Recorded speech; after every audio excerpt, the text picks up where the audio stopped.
Mesdames, Messieurs, bonsoir, bienvenue à cette édition dont voici le sommaire. Tournée de réédition de compte du chef de l'État, on en reparle ce soir. Patrice Talon était à Soava et à Promisérité. Les détails sont à suivre. Le retrait des formulaires de parrainage se poursuit à la Sénat. Le point donc en ce 4e jour de retrait dans cette édition. Et puis la chasse à la battue a démarré à Parakou, appelée Damara. C'est une pratique faite lors de la saison sèche sans feu de végétation. Les détails en fin d'édition.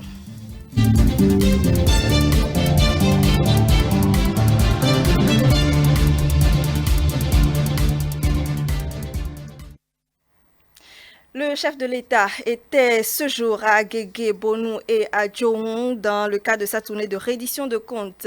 Et lors de cette dernière étape de cet exercice, et plus précisément à Djohong, il a fait savoir clairement son ambition de poursuivre les actions entamées depuis 2016, ambition qu'il a déclinée en ces termes. Continuer la dynamique, je veux m'y engager. On peut donc comprendre qu'il annonce donc sa candidature et veut alors terminer ce qu'il a commencé. Nous allons y revenir dans nos prochaines éditions. Hier, jeudi 14 janvier 2021, Patrice Talon était également à Soava, le point de sa descente avec Diane Christelle Oniodje dans cet élément. Soava, la cité lacustre, a accueilli ce jeudi 14 janvier 2021 le président Patrice Talon dans le cadre de la seconde phase de sa tournée nationale de reddition de comptes par des animations culturelles et ambiances festives à l'embarcadère de la cité lacustre de la localité. C'est un jour de fête parce que son excellence, le président de la République, veut venir à Soava. Ça peut changer beaucoup de choses.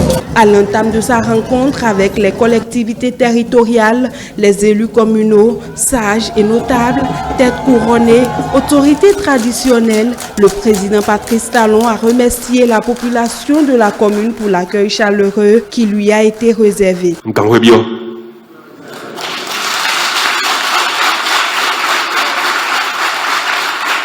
Je suis heureux d'être parmi vous aujourd'hui ici à Soava. Ceux qui ne savent pas, ma joie est légitime parce que mes liens avec Soava datent de ma plus tendre jeunesse. Séduit par un environnement pour moi insolite, pittoresque, j'ai appris à pêcher ici. Le maire de la commune de Soava a remercié le chef de l'État pour les nombreuses actions réalisées dans sa localité. Nombreuses actions réalisées dans le cadre du projet Réinventer la cité lacustre de Ganvier. Il s'agit entre autres de la construction de la route digue à Kassato-Soava, la construction d'une plateforme logistique, la construction d'un collège moderne à Ganvier, les services essentiels tels que l'eau et l'électricité. La réhabilitation des équipements communautaires comme la maison des jeunes, le centre de l'artisanat et la requalification de la maison de la francophonie. Et que sais-je encore.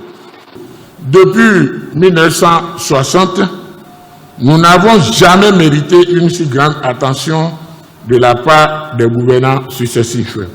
Merci infiniment de ne point vous arrêter en si bon chemin. Ne pas s'arrêter en si bon chemin. C'est d'ailleurs le sens de l'assurance du chef de l'État qui annonce également la réalisation de notre projet phare de développement à Soava dans les prochains jours. Les travaux de la route à Kassato qui nous amène ici, avant l'embarcation, Kassato-Soava, monsieur le maire, vont démarrer en même temps que les travaux de l'embarcadère. Le Bénin a rétabli la bonne gouvernance depuis 2016. C'est le vrai bilan des 5 ans et les réalisations n'en sont que la conséquence. Patrice Talon invite donc ses concitoyens à se battre désormais pour maintenir cette performance pour toujours. Qu'on ne permette plus à un président, qu'on ne permette plus à personne de gaspiller nos ressources. parce que ça nous permet de satisfaire nos besoins collectifs. On demande pardon à mes concitoyens, pardon à mes frères et sœurs d'ici, de tout faire pour que cette bonne gouvernance-là, on la garde longtemps, que ça ne tombe plus, qu'on ne retourne plus en arrière. C'est un message d'exhortation, de supplication, pour que ce troisième acquis soit notre acquis définitif. C'est avec joie au cœur que le chef de l'État et sa délégation ont pris congé des siens.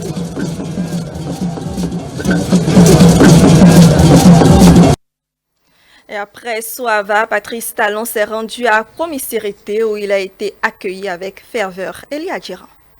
C'est avec ferveur que le chef de l'État a été accueilli par les fils et filles de la commune d'Akpor-Misérité. Une visite qui intervient dans le cadre de la deuxième phase de sa tournée de reddition des comptes.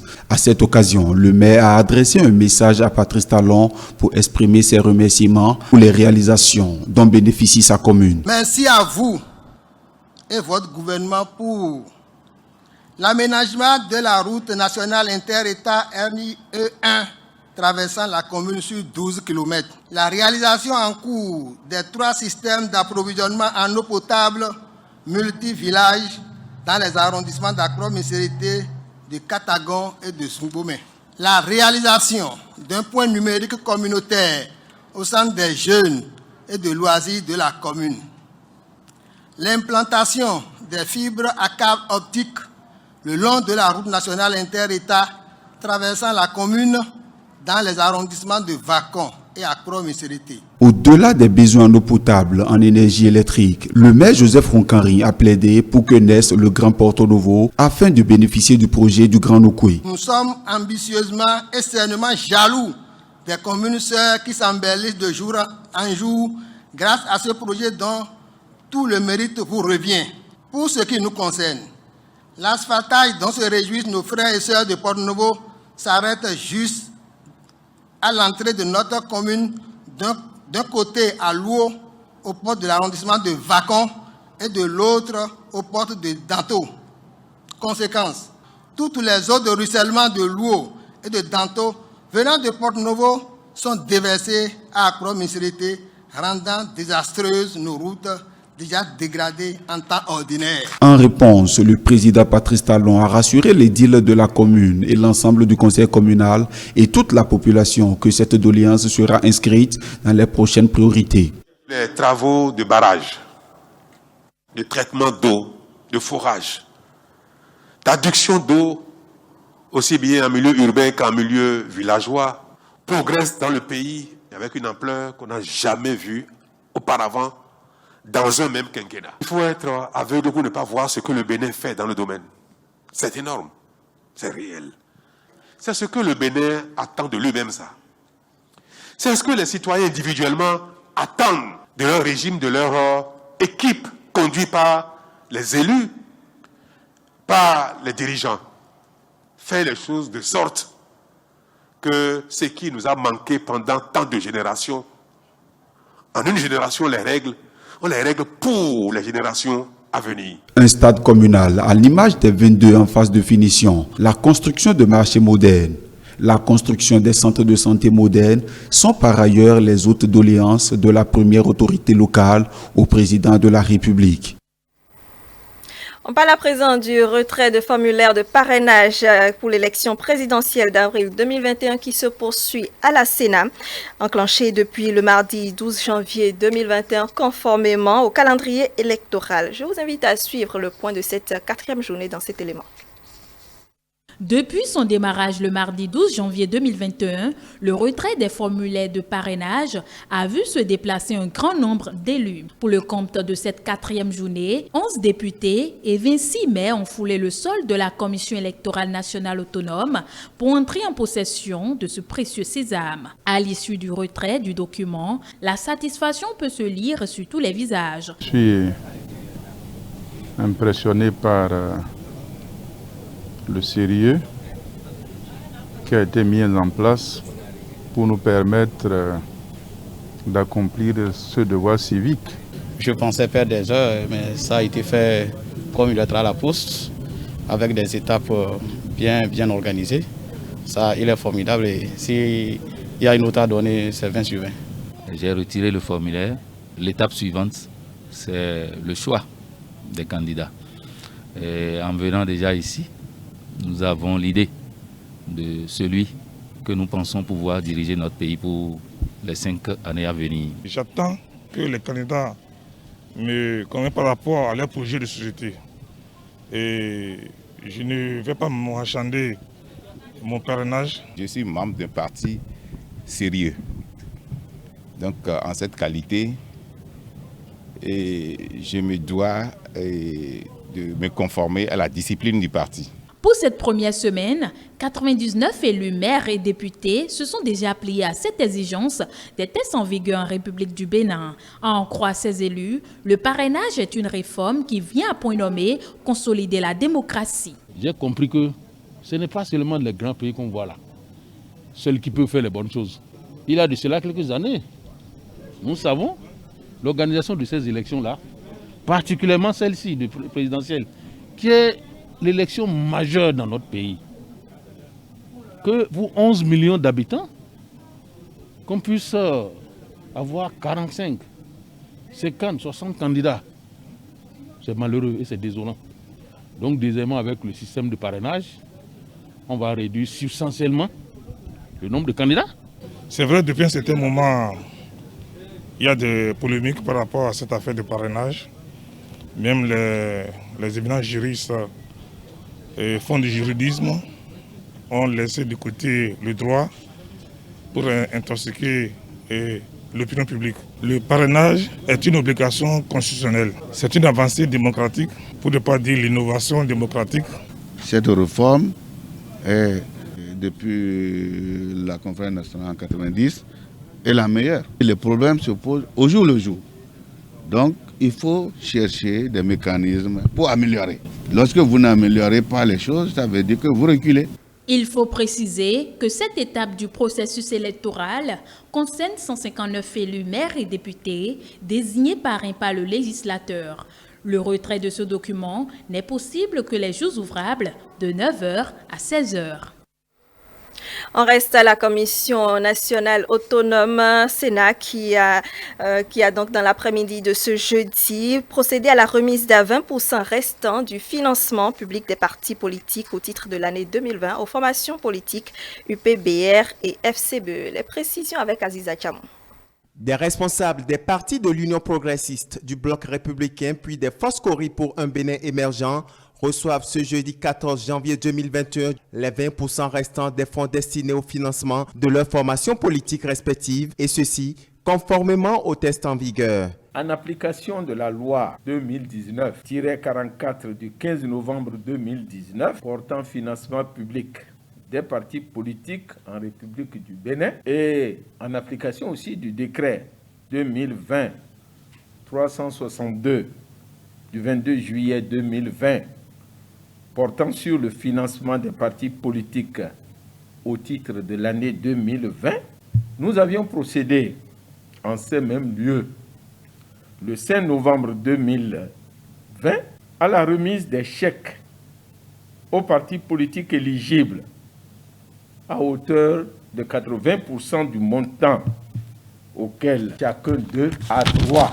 À cette occasion, nous vous avions annoncé que les 20% restants vous seront remis dès lors qu'aucun recours devant les juridictions appropriées ne serait élevé contre la répartition effectuée par la Sénat. Étant donné que jusqu'à ce jour, nous n'avons pas enregistré une contestation sur cette répartition, nous avons décidé, comme nous l'avions annoncé, de vous remettre ce jour 14 janvier 2021, les 20% restants qui vous sont dus. L'occasion est aussi saisie par Emmanuel Tiando pour appeler les responsables des partis concernés à une gestion judicieuse des fonds octroyés. Je rappelle à cette occasion que les recommandations que nous avions formulées concernant la gestion de ces fonds, eh bien, que ces recommandations restent de mise pour vous éviter de vous retrouver devant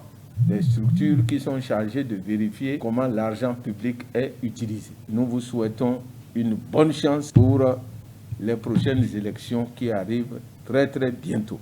Motif de satisfaction, mais aussi de reconnaissance pour le représentant des formations politiques bénéficiaires. Nous venons de recevoir les 20% restants, c'est-à-dire 25 800 000 par rapport au montant alloué aux partis politiques, conformément à la charte des partis politiques et le code électoral. Le parti FCBE devait recevoir 129 millions.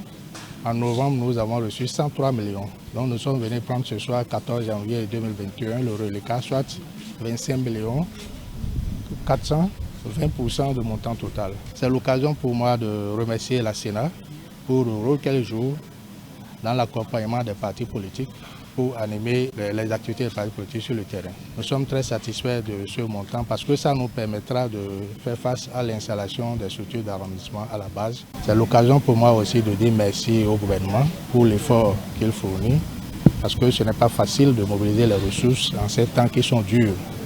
Il y a les investissements à faire dans le pays, mais malgré ça, je pense aux partis politiques pour leur fonctionnement, c'est déjà un pas.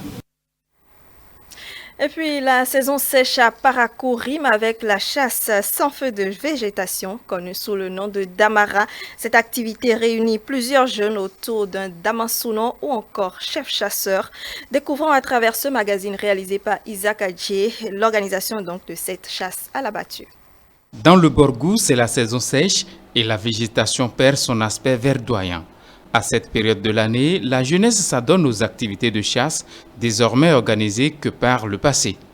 En prélude au lancement de l'édition 2021, une prière est dite la veille afin que les jeunes soient à l'abri de tout danger. Nous implorons Allah de protéger tous les jeunes qui vont s'engager dans cette chasse aux gibiers. Que Dieu les protège contre tout malheur. Ils vont pour la chasse des gibiers et non pour se faire blesser. Que Dieu les protège contre tout mauvais bâton. Que Dieu les protège contre tout mauvais arme. Que Dieu les protège contre tout mauvais animal. Que Dieu les protège contre tous les serpents qui sont dans la brousse.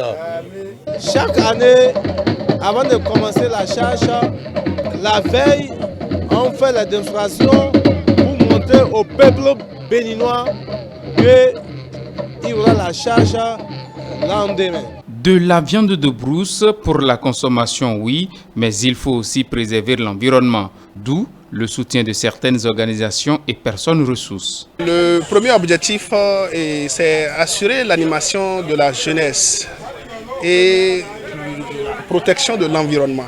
C'est pourquoi le mouvement Damansounon a essayé de participer en offrant des t-shirts, des casquettes et beaucoup d'autres choses, et des moyens financiers qu'on va mettre à leur place pour le bon déroulement de cette activité. Au cours de cette partie de chasse, les tambours sont admis pour motiver les chasseurs et à la fois troubler la tranquillité de certains animaux qui sortent de leur cachette affolés.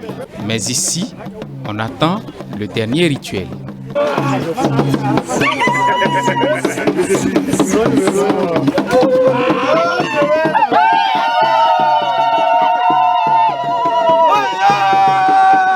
Quand on parle de la chasse, la spiritualité s'y invite. C'est pourquoi, le jour du lancement et les jours à suivre, une fois le domaine de chasse délimité, les animaux sont mis sous l'emprise de forces mystiques afin que la chasse soit fructueuse une fois le top lancé.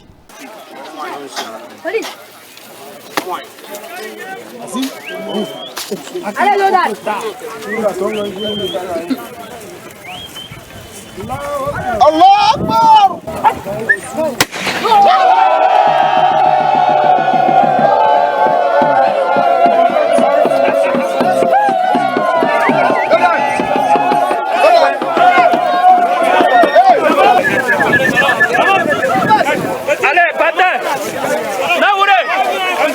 Au bout de quelques heures, perdrix, lièvres et autres petits rongeurs succombent aux coups de massue, hachettes et très souvent au croc des chiens de chasse dressés pour la circonstance. De côté où nous, on a passé, on n'a pas vu les animaux pour pouvoir tuer. Voilà pourquoi on est sorti les mains vides.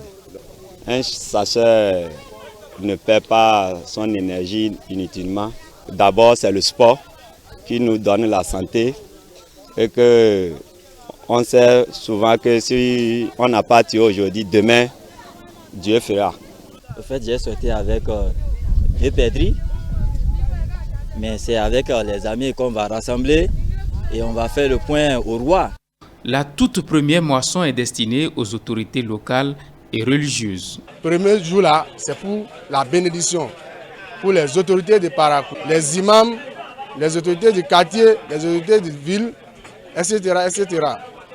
En rentrant à la brousse, avant d'aller à la SAS, tous les chercheurs de Parakou et tout soit courant à ça.